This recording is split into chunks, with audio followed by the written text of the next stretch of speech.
네, 하나님께서 오늘도 우리와 함께 하시는 줄로 믿습니다. 하나님의 은혜와 평강이 또 여러분에게 함께 하시기를 주님의 이름으로 축복합니다. 자, 오늘은 의인은 없나니라고 하는 제목으로 말씀을 전하겠습니다. 전갈이, 여러분 전갈 아시죠? 전갈, 쏘는 전갈이 이제 연못을 건너고 싶었는데 물속에 들어갈 수 없어서 이제 개구리에게 부탁을 합니다. 나를 등에 업고 저 연못을 좀 건너주지 않겠니? 했더니 개구리가 이렇게 대답합니다. 내가 너를 업고 연못을 건너다가 만약에 내가 나를 쏜다면 그러면 너도 죽고 나도 죽는 거야. 그랬습니다. 그랬더니 전갈이 이렇게 대답합니다. 그럴 일은 없을 거야. 걱정하지 마. 근데 개구리가 이 전갈을 건너다 줘도 쓸 것이고 건너지 않아도 쏠 것이 분명하지 않습니까? 그래서 그냥 그래 모르겠다. 내 등에 업혀 하고 전갈이 개구리 등에 업혀서 이제 이 연못을 건너갔습니다. 이제 건너가는데 한 중간쯤 가다가 전갈이 정말 개구리를 쏴버렸어요. 그래서 개구리가 죽어가면서 전갈에게 이렇게 물었습니다. 왜 나를 쏘았니? 그랬더니 전갈이 이렇게 대답했습니다. 쏘는 것은 내 본능이야. 안타깝지만 나는 본능을 따랐을 뿐이야. 그래서 결국 개구리하고 전갈이 다 연못에 빠져서 죽고 말았습니다. 여러분, 바울은 에베소서 2장에 보면 우리가 본질상 진노의 자녀라고 이렇게 말씀하고 있어요. 하나님의 진노를 피할 수 없는 죄인이라고 하는 것입니다. 아담의 후손인 우리는 아담의 원죄를 우리가 물려받았어요. 마치 DNA처럼 영적으로 그것이 우리에게 계속해서 전가되는 것입니다. 그래서 누가 알려주지 않아도 가만히 내버려 두면 본능을 따라 사는 거예요. 그런데 이 본능은 부패하고 타락하였기 때문에 절대로 선한 열매들이 나타나지 않는다는 것. 그것이 바로 문제입니다. 전갈처럼 본능을 따라 정말 다른 사람을 쏘고 또 서로 죽고 죽이고 도적질하고 멸망하는 것. 여러분, 그것이 인간의 그런 이 죄악의 참상이라고 하는 것을 기억하시기 바랍니다. 그래서 모든 사람은 죄인이라고 바울이 말합니다. 1절과 2절에 보시면 바울은 유대인이 율법을 범함으로 이방인과 차이가 없어졌다고 말해요. 유대인들은 하나님의 율법을 맡았어요. 받았습니다.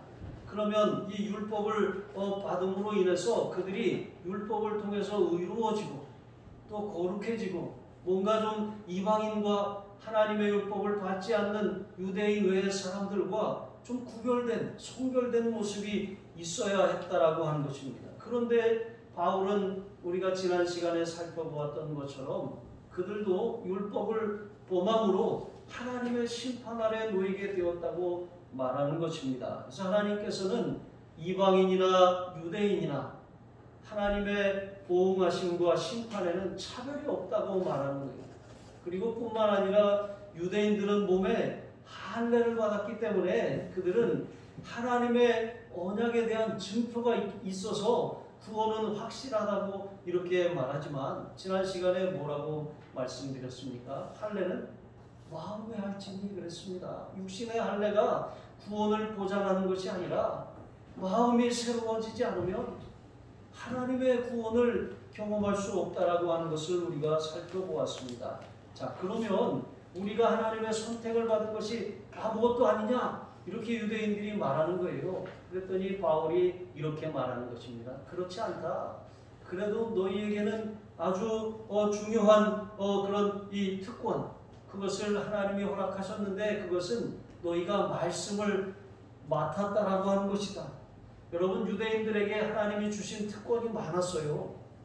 로마서 9장 4절과 5절에 보시면 저희에게는 양자됨과 영광과 언약들과 율법을 세우신 것과 예배와 약속들이 있고 조상들도 저희 것이요 육신으로 하면 그리스도가 저희에게 나셨으니 그랬습니다. 이것이 유대인들이 받은 특권입니다. 그런데 그 특권 중에서 가장 큰 특권이 바로 하나님의 말씀을 받았다는 거예요. 율법을 하나님이 그들에게 주셨다라고 하는 것이죠. 율법을 통해서 하나님의 구원의 은총을 누릴 수 있는 그런 첫 번째 기회를 그들이 선점했다라고 하는 것입니다. 여러분, 우리에게 똑같이 경정에도 가산점이라고 하는 것도 있습니다. 그리고 뭐 요즘에 강철 부대에 보니까 베너핏이라고 해서 이렇게 조금 승자에게 더 유리한 선택을 할 수 있는 기회를 주는 것이죠. 마찬가지로 유대인에게는 이런 특별한 구원의 이방인들보다 더 가까운 그런 이 유익이 있었다라고 하는 것이죠. 본래 여러분, 인간은 일반 계시, 이제 앞에서도 우리가 살펴보았지만 하나님께서는 자연 만물에 하나님의 그런 이 창조의 섭리와 본성을 담아두셨다 그랬어요. 우리가 자연을 가만히 살펴보면 하나님을 두려워하지 않을 수가 없게 되는 거예요. 그리고 사람의 본성 안에도 하나님을 알 만한 것을 넣어두셨다고 말씀하고 있는 것이죠.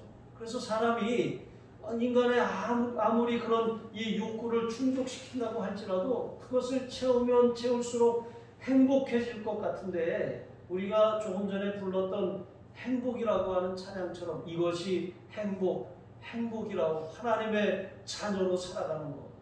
여러분, 하나님을 만나기 전까지는 그 영혼의 깊은 갈급함이 절대로 해소가 되지 않는다라고 하는 거예요. 그래서 정말 이 하나님이 사람의 본능 안에 하나님을 알 만한 그런 기회를 허락해 주셨다라고 하는 것이죠. 이것이 바로 일반 계시라고 말하는 거예요. 그런데 문제는 사람이 본성적으로 타락하고 부패하였기 때문에 이 일반 계시가 제대로 작동하지 않는 거예요. 저도 요즘에 이 안경하고 마스크 이거 굉장히 안 어울리는 이 조합이잖아요.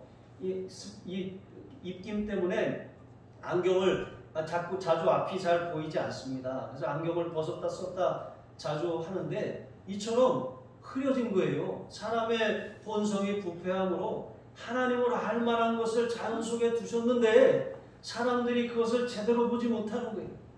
또 사람의 본성이 부패하여서 이 양심이 제대로 작동하지 않는 거예요. 하나님을 두려워하지 않고 하나님이 보이지 않으니까 사람에게 걸리지 않으면 죄가 아니라고 생각하는 거예요. 가장 가까운 사람도 속이는 것이 바로 인간이라고 하는 것입니다. 타락한 인간은 영원히 어두워졌어요. 마치 안경이 입김으로 가려지는 것처럼 제대로 보지 못하는 것입니다. 영적으로 무지해졌어요. 하나님이 선하시고 기뻐하시고 온전한 뜻을 알려주시지 않으면 그것을 찾아갈 길이 없는 것입니다. 그런데 사람 안에는 그래도 부패하고 타락했지만 종교성은 남아있어요.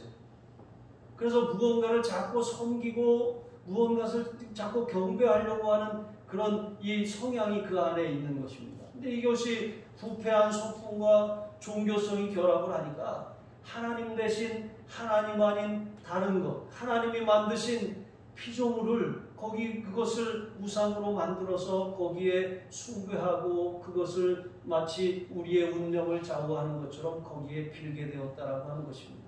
사람이 고안하고 사람이 정교하게 만들어서 거기다 갖다가 사람이 비는 거예요. 참으로 아이러니한 일 아니겠습니까? 그런데 사람은 우리를 지으신 하나님을 섬기는 것, 그것이 바로 본분이고 마땅한 길이라고 하는 것이죠. 그래서 그릇된 길로 가다 보니까 하나님을 떠나도 너무 멀리 가버린 거예요. 그래서 하나님께서 일반 계시 외에 특별 계시를 우리에게 허락해 주신 것입니다. 특별 계시는 바로 하나님께 이르는 구원의 길을 알려주시고 보여주신 것입니다. 이 하나님을 알게 되고 하나님을 섬기고 구원을 얻도록 예수님을 본 사람들마다 아버지를 보았다고 말씀하신 것처럼 예수님은 나타나신 하나님이신 것입니다. 예수님은 길이요 진리요 생명이 되셔서 이 세상에 오셔서 예수님을 통해서 하나님께로 갈 수 있는 구원의 길을 우리에게 만들어 주신 줄로 믿습니다. 자, 이렇게 하나님께서 하나님을 섬기도록 또 하나님이 특별 계시로 유대인들에게 주신 게 무엇입니까? 그게 바로 말씀이고 그게 바로 구약 성경입니다. 우리가 말하면 창세기, 출애굽기, 레위기, 민수기, 신명기 이 5권의 율법서, 이 토라라고도 하는 이 율법서와 선지서와 또 시편, 잠언과 같은 욥기와 같은 선문서 이런 것들이 이 하나님께서 우리에게 특별 계시로 주신 것이다라고 하는 것이죠. 그래서 예수님께서도 유대인들을 향해서 너희가 이 성경에서 영생을 얻는 줄 생각하고 이 성경을 참고하거니와 이 성경이 곧 나에 대하여 증언하는 것이라. 율법, 성경이, 구약이 가리키는 것이 바로 예수님이라고 말씀하신 것이죠. 자, 이렇게 특별 계시를 유대인들에게 주셨으니 얼마나 그들이 큰 특권을 받은 것입니까? 시작부터가 다른 거잖아요. 자, 그들은 이렇게 하나님의 특별 계시를 통해서 하나님이 말씀을 통해서 가르치시는 예수님을 만났어야 했던 것입니다.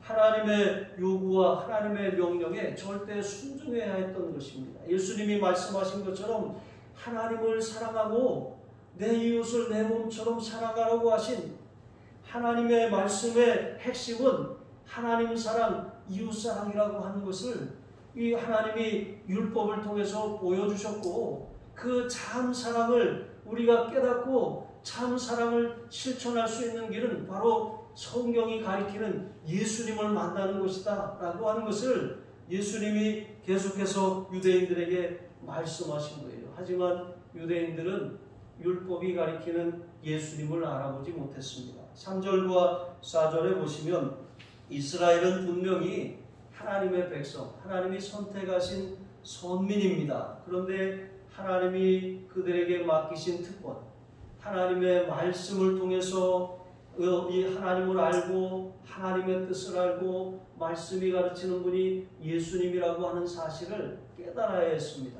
그 말씀을 온전히 순종해야 했습니다. 하지만 그것을 실패했어요. 그래서 이사야 선지자는 이 백성이 입술로는 나를 존경하지만 그 마음은 내게서 멀도다 그랬습니다.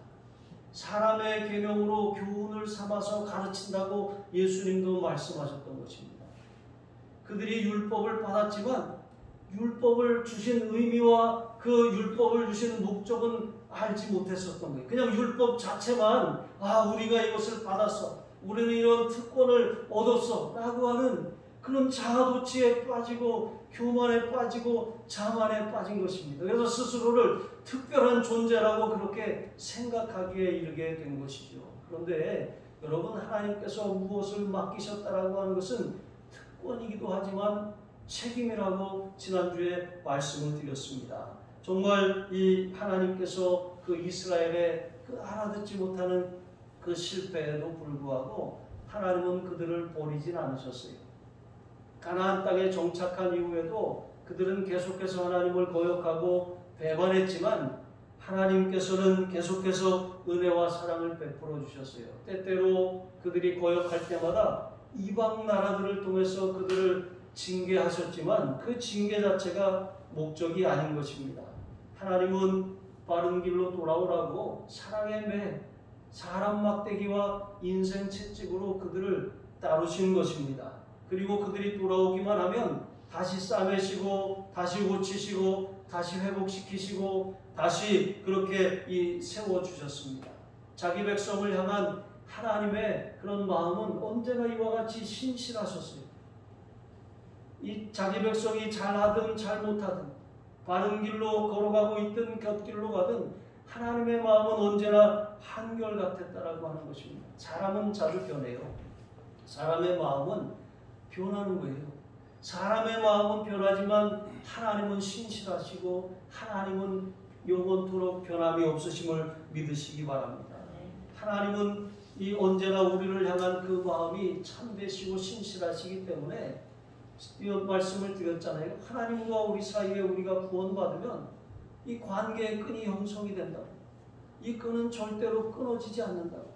그런데 교제의 끈은 끊어질 수 있다고 말씀을 드렸습니다. 구원을 받았지만 하나님과 상관없이 살아갈 수도 있다는 거예요. 하지만 그의 삶에는 환난과 곤고가 끊이지 않는다라고 하는 것이죠. 그것은 하나님의 뜻이 아닌 것입니다. 자, 우리가 비록 하나님을 저버리고 때로는 우리 마음이 하나님을 떠날 때도 있어요. 불신앙에 빠질 때도 있고 의심에 빠질 때도 있고 시험에 빠질 때도 있어요. 그래도 우리가 다시 돌이키고 돌아오면 하나님은 항상 그 자리에 계셔요.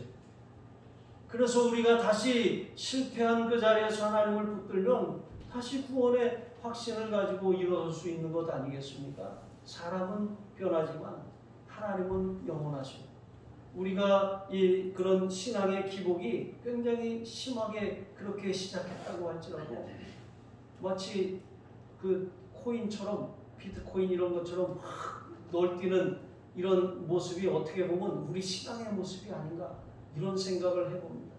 그런데 안정이 되어야 하는 것 아니겠습니까? 안정이 된다라고 하는 것은 신뢰할 수 있게 되었다라고 하는 거예요. 하나님을 향한 신뢰, 하나님이 변함없이 영원토록 신실하신 분이라고 하는 사실을 우리가 신뢰하는 믿음을 가지면 흔들림이 적어지는 거예요. 흔들렸다가도 빨리 돌아오는 것입니다. 그런데 그 신뢰가 없는 사람들은 널뛰듯이 올라갔다 내려갔다 올라갔다 내려갔다, 한참 안 보였다가 또 갑자기 나타났다가 또 안 보였다가 나타났다가, 이게 바로 우리의 모습입니다.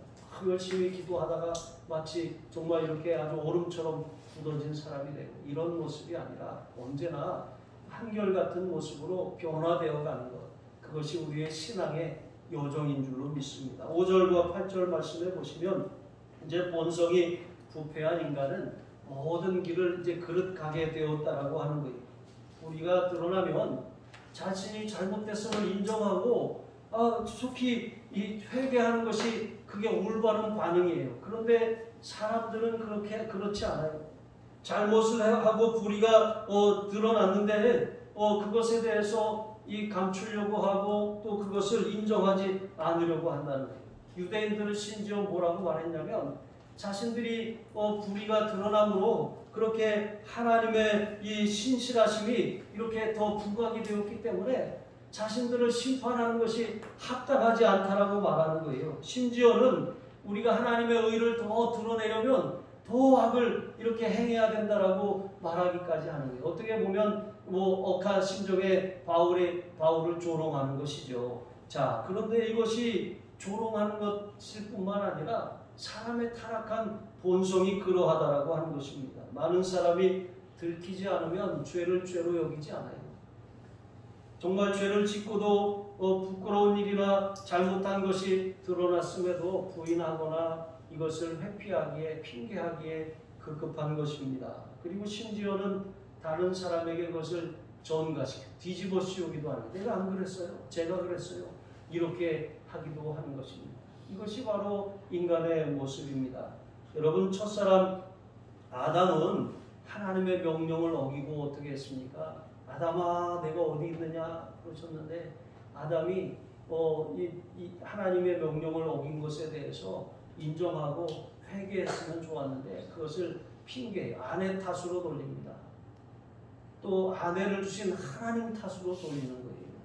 여러분, 보면 정말 아주 심각한 범죄를 저지르는 사람들이 가끔 뉴스에 나옵니다. 그 사람들이 하는 말을 프로파일러들이 이렇게 분석한 것을 말하는 것을 들어보면, 그 끔찍한 범죄자들은 자기의 잘못을 인정하지 않아요. 그냥 그 사람이 그럴 만했다라고 그렇게 뒤집어 씌우는 것입니다. 끔찍한 범죄를 저지르고도 외면하고 부인하는 것, 그것이 바로 인간의 부패한 본성이라고 하는 것이죠. 여러분, 아담의 이 아들 가인은 어땠습니까? 그 가인도 정말 하나님이 내 아우 아벨이 어디 있느냐 말씀하셨는데 그것을 회개하고 돌이켰으면 좋았을 뻔했지만 그렇게 하지 않았어요. 내가 내 아우를 지키는 사람입니까? 이렇게 말하지 않았습니까?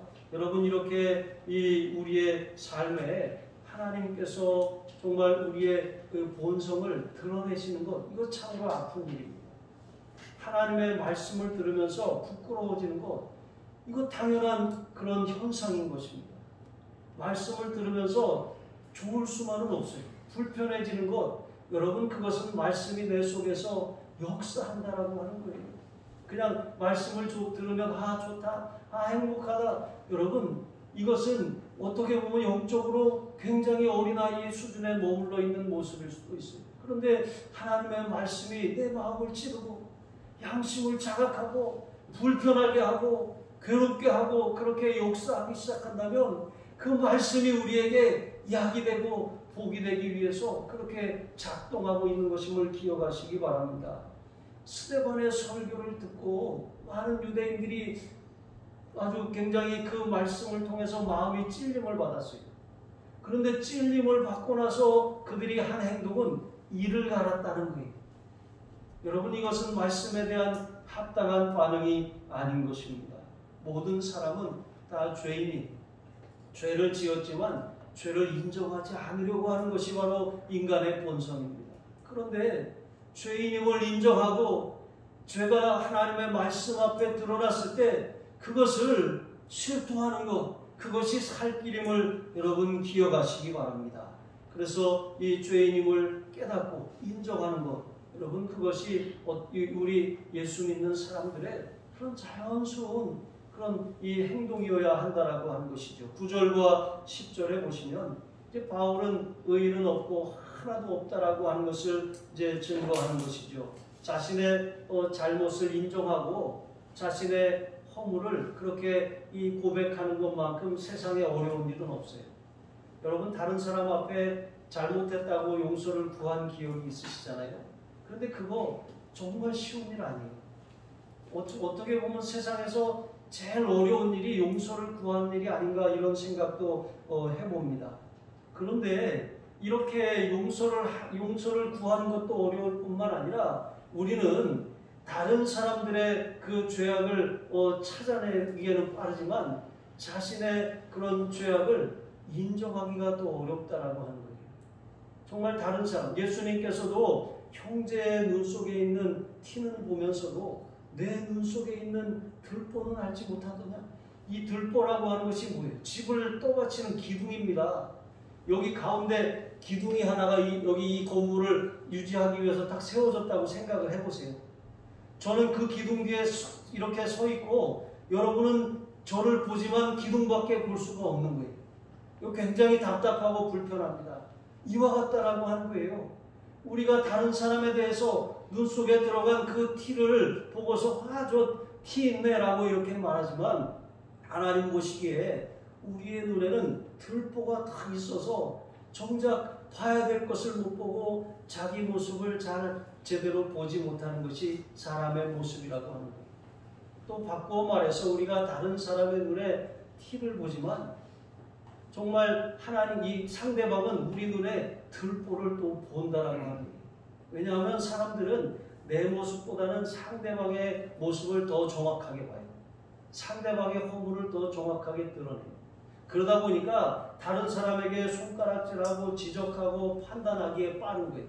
그런데 우리가 내가 그 사람을 보는 것처럼 우리에게 들보와 같은 그런 큰 허물이 있다라고 하는 것을 상대방도 보고 있다는 것을 기억해야 합니다.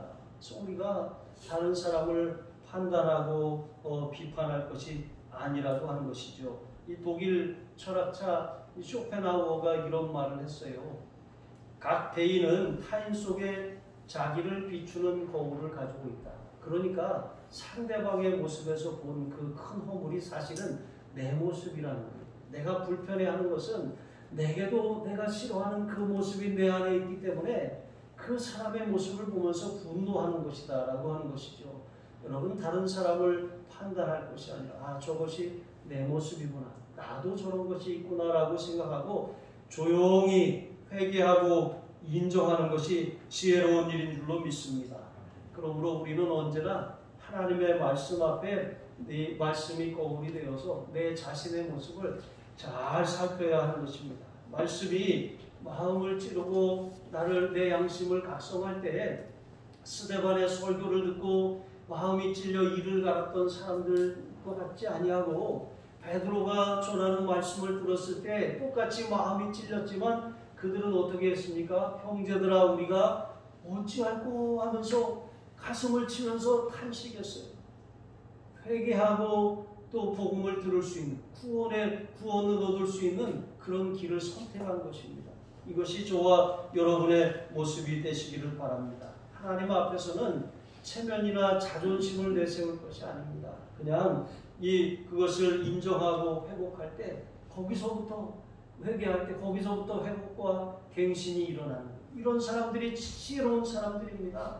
하나님은 겸손한 자에게 은혜를 베풀어 주세요. 나는 아무 잘못이 없어. 마치 바리새인처럼 주님, 저는 저 세리와 같지 않습니다. 저는 때를 따라 금식을 하고 구제하고 정확한 11조를 드리고 하나님의 뜻대로 살아갑니다. 그런데 저 세리, 저 죄인은 저와 다릅니다. 이렇게 말하는 바리새인의 모습이 우리의 모습은 아닌지 여러분 살펴보시기를 바랍니다. 하나님의 은혜, 주여 저를 불쌍히 여겨주시옵소서. 가슴을 치면서 통곡했던 세리와 같은 그런 모습이 우리 안에 회복되어야 할 줄로 믿습니다. 11절로 14절 말씀해 보시면 이제 바울은 계속해서 인간의 타락상을 보여주는 그런 죄악의 참상에 대해서 열거합니다. 뭐라고 말씀합니까? 깨닫는 자도 없습니다. 하나님을 찾는 자도 없습니다. 다 치우쳐서 한 가지로 무익하게 됩니다. 하나님 보시기에 의롭거나 또 사람들을 향해서 항상 손을 행할 수도 없습니다. 왜 그렇습니까? 하나님을 떠난 인간은 영적으로 어두워지고 영적으로 무지해지고 영적으로 손을 행하고 의를 따라 살아갈 그런 능력을 잃어버렸기 때문에 그렇습니다. 그것만이 아닙니다. 도덕적으로도 부패했습니다. 그 부정함이 어디로 드러납니까? 입으로 드러나는 거예요. 목구멍은 열린 무덤이고 그 입에는 악독이 가득하고 이런 입술. 여러분 평소에는 잘 드러나지 않던 사람도 감정이 조금 상하면 말이 어떻게 됩니까? 말이 격해지잖아요. 거칠어지잖아요. 평상시에는 저음자는 사람들도 운전대를 딱 잡고 나면 그냥 이 말이 험해지는 것입니다. 이것이 사람의 부패한 본성이라고 하는 거예요. 소양이나 어떤 인격이 다듬어지지 않아서가 아니라 사람이 본질상 죄인이기 때문에 그렇습니다. 그래서 이사야 선지자는 그가 당대에 거룩하고 경건한 삶을 살았던 선지자예요. 그럼에도 불구하고 이사야 6장에 보면 하나님의 그런 임재를 경험하고 나서 이렇게 말해요. 화로다 내가 망하게 되었도다. 나는 입술이 부정한 사람이요 나는 입술이 부정한 백성 중에 거주하면서 만군의 여호와이신 왕을 배웠음이로다. 이렇게 탄식합니다. 그때 이 스라베 하나 천사가 이제 이 제단에 있는 숯불을 그렇게 가져다가 그 입술에 이렇게 댔어요. 그러면서 깨끗하게 되었다라고 말하지 않습니까? 여러분 우리에게 그런 나쁜 말, 악한 말, 공격하는 말, 상처 주는 말, 이렇게 다른 사람을 찌르는 말, 이런 말들이 나오려고 할 때 손을 입술에다 이렇게 대고서 기도하시기 바랍니다. 하나님, 이 제단 불로 제 입술을 지져 주시옵소서. 부드러운 말, 축복의 말, 사랑의 말, 격려의 말, 위로의 말, 응원의 말, 믿음의 말이 고백되고 선포되게 하여 주시옵소서. 여러분 그렇게 기도하시는 저와 여러분이 되시기를 바랍니다. 또 15절에 보시면 발은 이제 피를 흘리는데 빠르다고 말했습니다. 이 발이 뭐예요? 발은 사람이 어떤 일을 행동으로 옮기는 실행을 말하는 거예요. 또 피는 무엇입니까? 피를 흘린다는 것은 해서는 안 될 일을 저지른다라고 하는 거예요. 그런데 이것이 빠르다라고 했습니다. 해서는 안 되는 일을 행하기에 빠른 것이 바로 인간의 부패한 본성이라고 하는 것이죠. 여러분 살다 보면 우리가 아무리 화가 나도 해서는 안 되는 말이 있어요. 아무리 막 화가 나도 아무리 감정이 격해져도 해서는 안 되는 행동들이 있습니다. 그것이 없으면 사람이 아닙니다. 그 선을 넘어서면 이제는 정말 이 사회 속에서 더불어 살아갈 수가 없는 그런 이 사람이 되고 마는 것입니다. 자신도 모르게 끔찍하고 아주 그냥 잔혹한 일을 저지르고 나서도 나중에 후회하면서 내가 왜 그런 짓을 저질렀는지 모르겠습니다. 뭔가 저에게 씌었던 것 같습니다. 이렇게 말하는 사람들이 있어요. 여러분 이 순식간에 이 자신의 마음이 통제가 안 돼가지고 그렇게 몸은 죄를 짓습니다. 그 순간 율법은 그 사람을 정죄 아래로 심판 아래로 이렇게 끌어다 놓는다는 거예요. 바울도 그랬습니다. 내가 원하는 바 선을 행하지 아니하고 원치 아니하는 바 악을 행하는 이 자신의 연약함을 그렇게 탄식했던 것을 볼 수가 있습니다. 우리가 이 육신이라고 하는 장막, 이 몸을 벗기 전에는, 우리가 이 부활하기 전에는 우리도 늘 연약하고 죄에 쌓여 있을 수밖에 없다라고 하는 것입니다. 우리가 예수님을 붙들지 않으면 언제든지 우리는 무너질 수 있고 또 통제가 되지 않을 수도 있고 우리의 삶이 정말 끔찍해질 수도 있다는 사실을 기억해야 합니다. 왜? 우리의 본성이 부패하였기 때문에 그렇습니다. 16절과 17절 말씀해 보시면 참으로 안타까운 것은 이렇게 사람이 본성을 따라 살면 마치 쏘는 전갈처럼 자기의 본능을 따라 살면 그 마지막은 고생이며 파멸입니다. 잘못된 길을 가면서도 그것이 당장 주는 즐거움 때문에 그것을 따라갑니다. 가인은 그 마음에 일어나는 죄의 소원을 다스리지 못했어요. 하나님의 말씀은 우리의 마음을 다스리게 하는 것입니다. 하나님의 말씀을 읽고 묵상하고 하나님의 말씀의 거울에 우리 자신을 들여다보고 고치지 않는다면 우리는 본능을 따라 살아갈 수밖에 없게 된다라고 하는 거예요. 그 인생의 마지막은 파멸과 고생인 것입니다. 아브라함의 조카 롯은 아브라함과 함께 믿음으로 시작했어요. 그런데 가나안 땅에 들어가고 난 다음에 그가 이 양들과 소들을 위해서 눈에 보기에 좋은 소알들을 바라보았습니다. 그곳이 여호와의 동산과도 같은 애굽 같은 그 물이 풍부한 지역을 보면서 저기로 가서 살아야겠다 하고 그냥 육신의 선택을 따라가는 거예요. 여러분, 우리 예수 믿는 사람들은 눈으로 보기에 좋아도 영적인 선택, 믿음의 선택을 해야 돼요. 하나님 앞에 기도하고 하나님이 열어주시고 인도하시는 길로 가야지 우리가 생각하기에 여기 목이 좋고 여기 사람들의 왕래가 많고 여기가 이 물도 좋고 여러 가지 그런 상황이 좋다고 해서 그것을 따라갈 것이 아니다라고 하는 것입니다. 항상 하나님의 뜻을 선택하고 본능을 따라 선택하지 마시기를 바랍니다. 자, 그렇게 이 롯이 선택한 그 땅, 소돔이라고 하는 그 땅이 어떻게 되었습니까? 불과 유황으로 심판을 받고 말았습니다. 결국 자기 자신의 몸하고 그 두 딸만 겨우 건짐을 받았던 것이죠. 자, 이렇게 인간의 악한 본성을 만족시켜주는 그런 길이 아니라 정말 이 하나님의 기뻐하시는 그 길을 선택하시기 바랍니다. 길이라고 하는 것은 그냥 길일 뿐이에요. 길은 목적지로 가는 과정이지 길이 좋든 나쁘든 그게 중요한 것이 아닙니다. 그런데 목적지를 바라보고 길을 선택해야 되는데 길이 좋다고 목적지와 상관없는 길, 눈에 보기에 좋은 길을 선택하면 거기에는 고생과 파멸이 있다라고 하는 것입니다. 세 번째로 이제 하나님은 하나님을 두려워하는 자에게 구원을 베푸신다는 사실입니다. 18절에 보시면 바울은 인간이 최종적으로 타락한 그 증거가 바로 하나님을 두려워하는 마음을 상실한 것이라고 말씀하고 있는 거예요. 하나님을 알지 못하고 하나님을 더 이상 두려워하지 않으면 거기서부터 인간의 타락이 시작한다라고 하는 거예요. 여러분, 예수님을 잘 믿던 사람들도 한 번, 두 번 죄를 짓다 보면 하나님 앞에 하나님을 향한 두려움을 상실해요.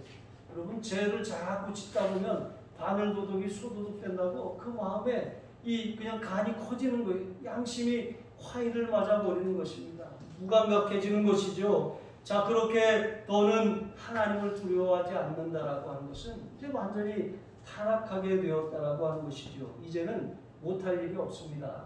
들키지만 않으면 되는 것이지 죄가 아니라고 생각하는 거예요. 하지만 죄의 삭은 사망이요, 한번 죽는 것은 사람에게 정하신 것이요 이후에는 심판이 있으리니 말씀하신 것처럼 하나님의 심판대 앞에 서야 한다라고 하는 것을 알지 못하는 거예요. 그것을 망각해 버린 것입니다. 그래서 유대인들은 자녀들에게 지식을 가르치기 전에 그들은 하나님을 경외하는 것을 먼저 가르쳤어요.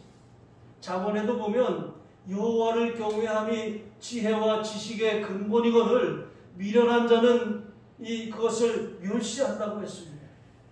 여러분, 자녀들에게 공부를 잘하는 것도 중요합니다. 꿈을 빨리 발견하는 것도 중요해요. 그런데 가장 중요한 것은 하나님을 경외하는 것을 가르쳐야 한다는 것이죠. 아무리 좋은 학교, 좋은 직장에 들어간다고 할지라도 하나님을 경외하지 않는 사람의 손에 들려진 그 기술과 그 칼은 어떻게 휘둘려질지 알지 못하는 거예요. 하나님께서 그를 붙들어 주실 때 정말 하나님은 그의 삶을 안정감 있게 하시고 또 하나님이 그에게 디자인하시고 계획하신 그런 선한 뜻을 이루게 하실 줄로 믿습니다. 요셉은 그가 이 보디발의 아내의 유혹을 받았을 때 그가 뭐라고 말했습니까? 창세기 39장 9절에 보시면 내가 어찌 큰 악을 행하여 하나님께 죄를 지으리이까.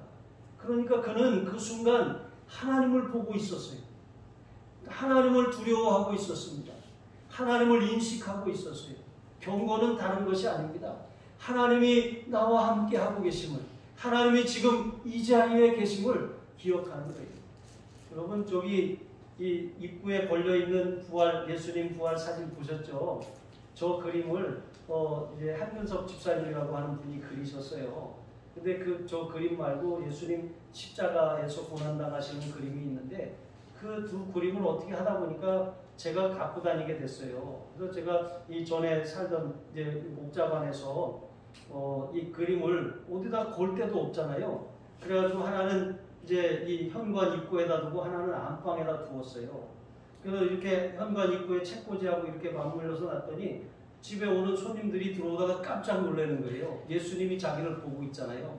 그래서 이런 그림을 여기다 걸어 놓으셨냐고. 안방에 가면 예수님이 그 부활하신 주님이 이렇게 웃고 계시잖아요. 부부싸움을 하다가도 커튼을 이렇게 치면 예수님이 보고 계셔서 화해할 수밖에 없는 것 아니겠습니까? 여러분, 항상 하나님이 우리를 보고 계신다는 사실을 인식하는 게 중요해요. 막 싸우고 다투고 그러다가도 정말 하나님이 여기 계시지라고 하는 사실을 깨달으면 더 이상 그것을 할 수가 없는 것입니다. 자, 이렇게 우리는 요셉처럼 하나님을 두려워하는 마음을 회복해야 되는 것입니다. 정말 이 하나님 앞에 우리가 얼마나 무기력하고 얼마나 큰 죄인이고 얼마나 우리가 하나님을 두려워하지 않고 하나님을 알지 못할 때 얼마나 이 본성을 따라서 실패할 수밖에 없는 죄인이라고 하는 사실을 여러분 기억하시기 바랍니다. 유대인들도 율법이 영혼을 소성케 하고 구원의 길로 안내한다는 것을 알았어요. 하지만 율법을 주신 목적은 사람을 의롭게 하거나 구원하기 위함이 아니에요. 율법은 죄를 깨닫게 하고 또 이 정죄하게 해서 하나님의 심판 앞에 서게 하기 위함인 것입니다. 율법을 그들에게 주셨을 때 그들은 가장 먼저 회개하고 가장 먼저 깨닫고 하나님께로 돌아왔어야 했던 것이죠. 여러분, 우리도 마찬가지입니다. 우리 그리스도인들에게 하나님이 말씀을 주셨습니다. 우리는 말씀을 통해서 우리 자신을 들여다보고 우리의 양심의 악을 깨닫고 우리가 본능을 따라 살 것이 아니라 하나님의 말씀을 따라 하나님의 선한 뜻을 분별하고 하나님이 기뻐하시는 일을 이루면서 살아야 함을 깨달으시기 바랍니다. 예수님이 십자가를 지신 그 이전과 이후가 달라졌잖아요. 비포와 애프터가 달라진 것처럼 예수님 이후와 이후의 역사가 달라졌어요. 이전의 역사는 범죄의 역사였습니다. 이전의 역사는 죄악의 역사였습니다. 그런데도 그것을 깨닫지 못했어요. 하지만 예수님 이후의 세계는 똑같은 죄악을 범하고 있지만 이제는 선택의 길이 있다는 거예요. 본능을 따를 것인지 아니면 정과 욕심을 십자가에 못 박고 하나님이 보여주신 생명의 길을 걸어갈 것인지. 여러분, 우리에게 두 길이 놓여져 있습니다. 예수님과 함께 생명의 길, 축복의 길을 택하는 저와 여러분이 되시기를 주님의 이름으로 축복합니다. 기도하시겠습니다. 하나님 아버지, 인간은 모두 죄인입니다. 복음을 듣고 인간의 저주와 죄악이 가져오는 깊은 고통에서 건져주실 분은 오직 예수뿐임을 알게 하여 주옵소서. 구원을 위해 예수 그리스도께 나아올 수 있도록 우리를 사용하여 주시옵소서. 우리 주 예수 그리스도의 이름으로 기도합니다. 아멘.